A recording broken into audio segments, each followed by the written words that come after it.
Welcome to friend Shweta Susmita চ্যানেলে। আজকে mango ice cream বানাচ্ছি, তাই আমগুলোকে কেটে নিচ্ছি, তারপরে ছোট ছোট টুকরো করে নিচ্ছি। এটাকে মিক্সিতে আমি বেটে নিব। ঠিক আছে, তার আগে লাগবে আমার এটা মিল্কটা, এটার নাম কি বলতো, মিঠাই মেড। ঠিক আছে, এটা দিয়ে দিলাম, আর আমের টুকরোগুলোও দিয়ে মিক্সিতে একবার ব্লেন্ড করে নিলাম। তারপরে এদিকে কাজু কিশমিশ সবকিছু নিলাম।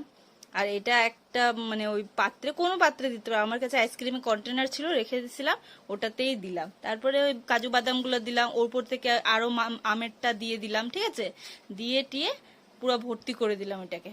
তারপরে এটাকে ফ্রিজে রেখে দিব, কমসে কম মানে সারা রাত রেখে দিছিলাম।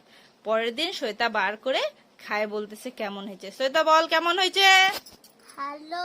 আগে খায় বল কেমন। ভালো হয়েছে, খুবই ঠান্ডা। Please like subscribe.